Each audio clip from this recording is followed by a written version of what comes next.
Ladies and gentlemen, jangan lupa like, share, dan subscribe ya. Syukron.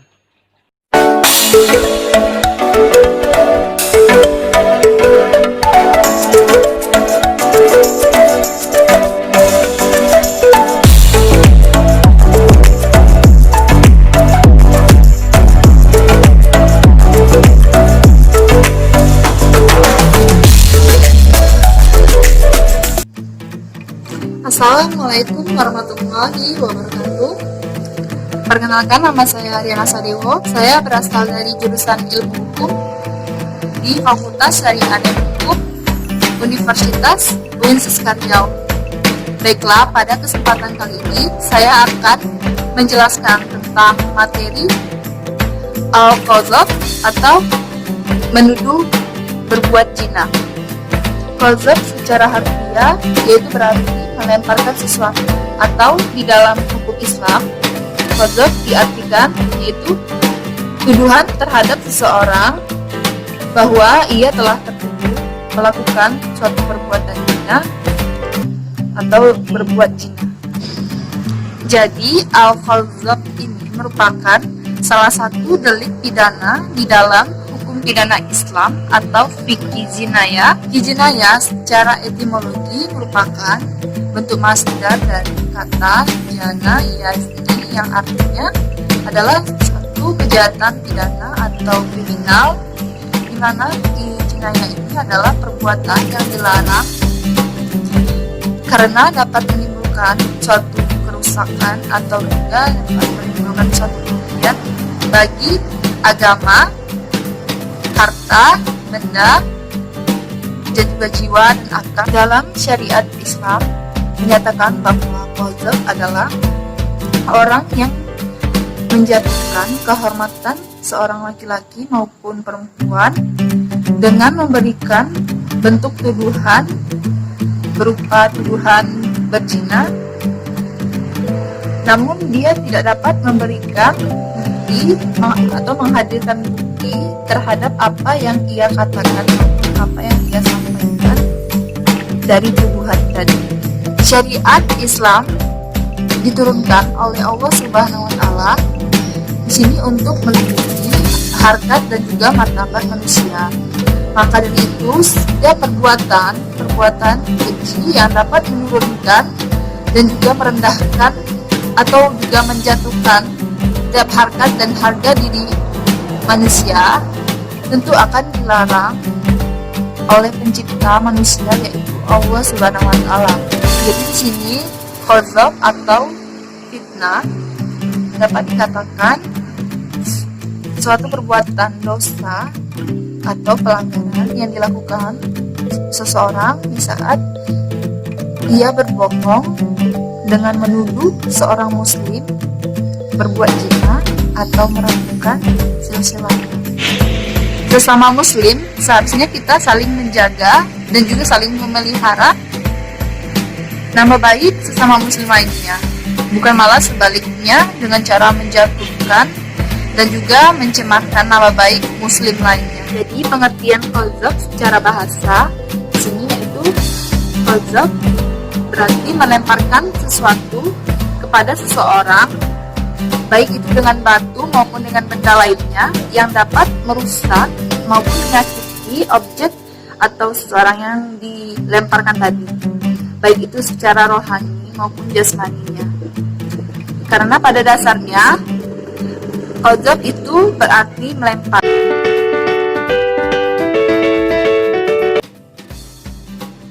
Adapun dasar-dasar hukum qadzaf di dalam Al-Qur'an, yaitu yang pertama di dalam Al-Qur'an surah An-Nur ayat 4, dan orang-orang yang menuduh wanita baik-baik berbuat zina dan mereka tidak dapat mendatangkan 4 orang saksi, maka mereka akan dicambuk atau didera sebanyak 80 kali darah, dan janganlah kamu terima kesaksian mereka itu untuk selama-lamanya, dan mereka itulah adalah orang-orang fasik. Jadi di sini yang dimaksudkan dari surah An-Nur ayat 4 tadi, itu orang-orang yang melontarkan tuduhan yang keji terhadap pribadi-pribadi yang bersih, baik itu kaum laki-laki maupun kaum perempuan, dan mereka tidak dapat menyertakan 4 orang saksi atas tuduhan mereka tadi, maka mereka akan didera atau dicambuk sebanyak 80 kali. Namun itu apabila mereka adalah seorang yang merdeka. Apabila mereka adalah seorang budak, maka mereka akan didera sebanyak 40 kali atau dicambuk sebanyak 40 kali. Dan orang-orang yang menuduh perbuatan zina ini kepada laki-laki maupun perempuan yang menjaga kehormatan, maka mereka cambuklah mereka dengan 80 kali cambukan. Dan janganlah kalian menerima kesaksian mereka itu untuk selama-lamanya. Dan apabila mereka belum bertobat kepada Allah Subhanahu wa Ta'ala, mereka yang jauh dari kebaikan itu adalah mereka yang berpaling ketaatannya kepada Allah, kecuali mereka mau bertobat dari tuduhannya dan juga menyesal dan menarik kembali tuduhannya serta memperbaiki amalan mereka. Dasar hukum qadzaf di dalam Al-Quran yang kedua yaitu terdapat di dalam Al-Quran surah An-Nur yang terdapat di dalam ayat ke-13. Mengapa mereka yang menuduh itu tidak mendatangkan 4 orang saksi atas berita bohong itu? Oleh karena mereka tidak mendatangkan 4 orang saksi, maka mereka adalah orang-orang dusta di sisi Allah. Jadi maksud dari surah An-Nur ayat 13 ini yaitu mengapa orang-orang yang menyebarkan dusta tadi tidak dapat membuktikan atau membawa 4 orang saksi untuk membuktikan kebohongan mereka. Maka mereka yang tidak dapat mendatangkan 4 orang saksi tadi adalah orang-orang yang dusta dan sepatutnya mendapatkan hukuman atas berita bohong yang mereka sampaikan. Lalu yang ketiga, dasar hukum qadzaf terdapat di dalam surah An-Nur ayat ke-19. Sesungguhnya mereka yang ingin agar berita atau perbuatan yang amat keji itu tersiar ke dalam kalangan orang beriman, maka bagi mereka azab yang sangat pedih di dunia dan di akhirat. Dan Allah Maha mengetahui sedang kamu tidak mengetahui. Jadi yang dimaksud di dalam surah An-Nur ayat ke-19 ini yaitu sesungguhnya orang-orang yang ingin perbuatan keji ataupun suatu berita buruk tentang seseorang itu tersebar di kalangan orang-orang yang beriman, maka bagi mereka azab yang pedih di dunia dengan dilaksanakannya hukum had atau pidana atas mereka dan musibah lainnya di dunia yang akan menimpa mereka. Dan bagi mereka siksaan api neraka yang amat pedih apabila mereka tidak bertobat kepada Allah Subhanahu wa Ta'ala. Mereka akan diazab di dunia maupun akhirat. Dan sesungguhnya Allah Maha mengetahui segala kebohongan hambanya dan segala bentuk perkara-perkara yang tengah dihadapi hamba-hambanya, dan berserta kemaslahatannya, sedangkan kamu tidak mengetahui.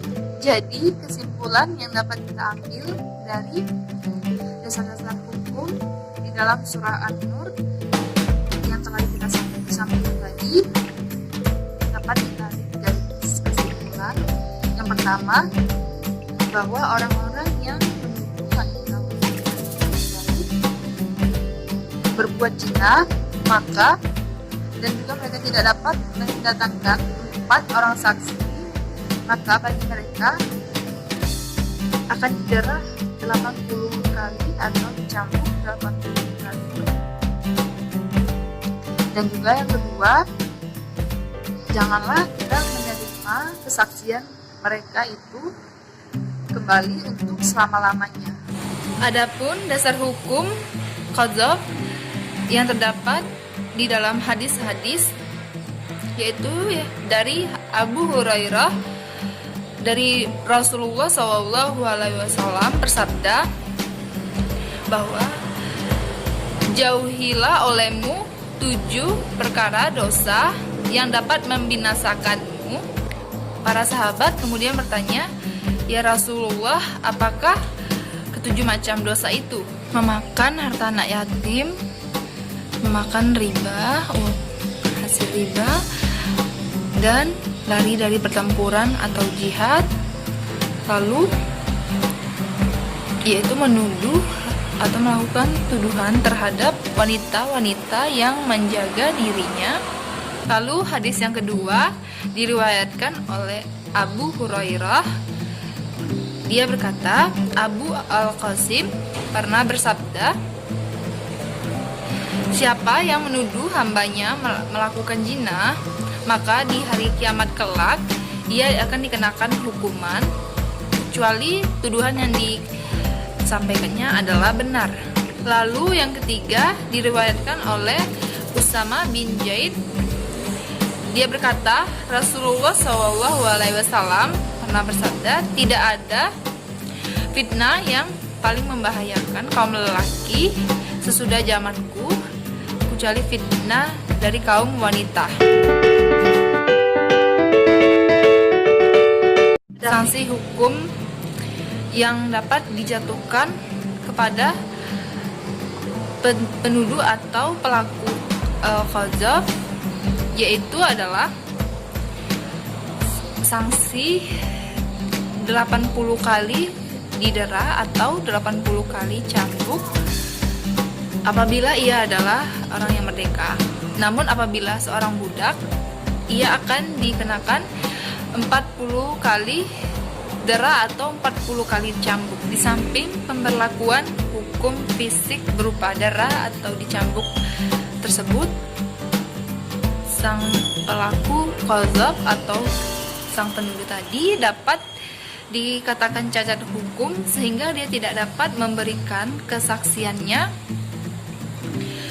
atau tidak dapat diterimanya lagi kesaksiannya itu untuk selama-lamanya di masa yang akan datang, karena dia telah dikatakan sebagai cacat hukum akibat perbuatannya menuduh seseorang.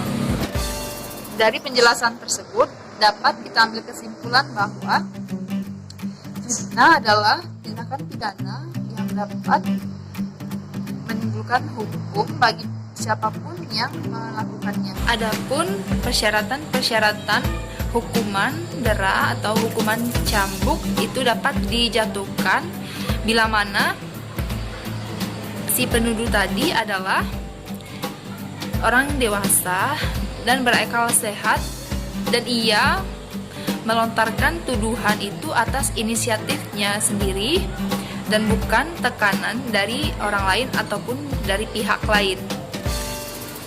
Dan orang yang dituduhnya itu adalah orang yang dewasa, berakal sehat, dan sudah merdeka, dan beragama Islam, dan juga bukan seorang pelacur atau orang yang tidak pernah melakukan zina.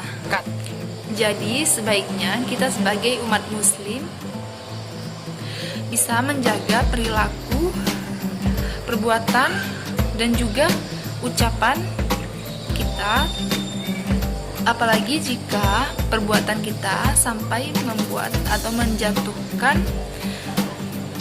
harga diri seseorang atau nama baik seseorang, mencoreng nama baik seseorang. Baiklah, sekian dari saya. Terima kasih untuk yang telah menonton video ini dan semoga dapat bermanfaat bagi kita semua dan juga kita dapat memahami mengenai materi tentang al-qadzaf atau menuduh berbuat zina. Dan saya akhiri, wassalamualaikum warahmatullahi wabarakatuh.